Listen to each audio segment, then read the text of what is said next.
मैं ही क्यों निर्धन हूँ। गौतम बुद्ध की प्रेरणादायक कहानी। एक समय की बात है। एक राज्य के राजा ने गौतम बुद्ध को कुछ दिनों के लिए अपने राज्य में आने का निमंत्रण दिया।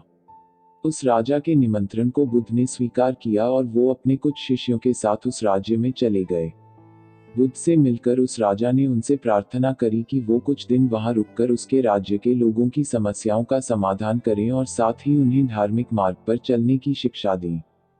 बुद्ध ने राजा की बात मान ली और 3 दिन के लिए उन्होंने इस राज्य में धर्मसभा करने का फैसला किया।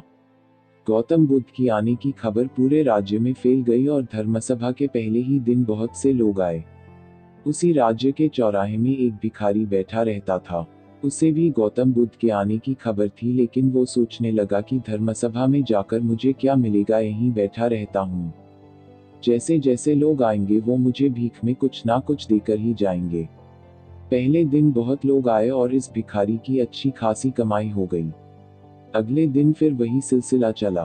भीख मांगने के साथ साथ भिखारी ने ये भी देखा कि धर्मसभा में जाते वक्त लोग दुखी और उदास से होकर जा रहे हैं और उसे कुछ देकर भी नहीं जाते, लेकिन जब वो बुद्ध से मिलकर वापस आते हैं तो काफी खुश दिखते हैं और खुशी खुशी भीख भी देकर जाते हैं।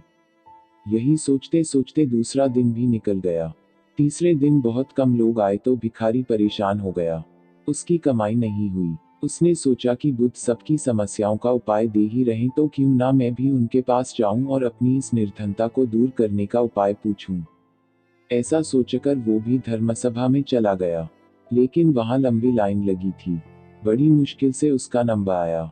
बुद्ध के पास पहुंचकर उसने प्रणाम किया और बोला, भगवान, इस गांव में सभी लोग खुश हैं और सभी धन सुविधा से संपन्न है, फिर मैं ही निर्धन क्यों हूँ। उस भिखारी को देखकर भगवान बुद्ध बोले, तुम निर्धन इसलिए हो क्योंकि तुम हमेशा दूसरों से मांगते रहते हो लेकिन कभी किसी को कुछ देते नहीं। तुम सोचते हो कि लोग तुम्हें भीख में बहुत पैसे दे, लेकिन बदले में तुम किसी को कुछ देना नहीं चाहते। ऐसा सुनकर वो भिखारी बड़ी हैरानी से बोला, भगवान, मैं क्या लोगों को कुछ दूंगा, मेरा तो खुद का गुजारा भीख मांगकर चलता है। मेरे पास देने को है ही क्या।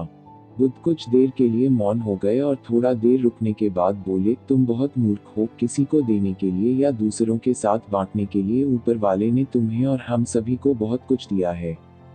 मुस्कुराहट दी है जिसे तुम दूसरों के साथ बांटकर उनमें आशा और उम्मीद जगा सकते हो। आवाज दी है जिससे तुम मीठे शब्द बोलकर लोगों की तारीफ कर सकते हो। 2 हाथ दिए हैं जिनसे तुम दूसरों की मदद कर सकते हो। एक स्वस्थ शरीर दिया है जिससे तुम भीख ना मांगकर मेहनत का काम कर सकते हो। ऊपर वाले ने जिसको ये चीजें बिना किसी कमी के दी हैं वो कभी निर्धन नहीं हो सकता। तुम निर्धन हो तो बस अपनी सोच की वजह से। जैसे जैसे तुम इस सोच से बाहर निकलोगे तुम खुद को दूसरों जितना ही अमीर समझने लगोगे और तुम्हारा जीवन भी सुधर जाएगा। दूसरों की खुशी देखकर उनसे अपनी तुलना मत करो। ऊपर वाले ने हर किसी को धनी बनाया है, बस जरूरत है तो अपनी सोच को सुधारने की। भगवान बुद्ध की बातें सुनकर उस व्यक्ति को अपने जीवन का मूल्य समझ आ गया और वो उनके दिए हुए उपदेश के अनुसार अपना जीवन जीने लगा।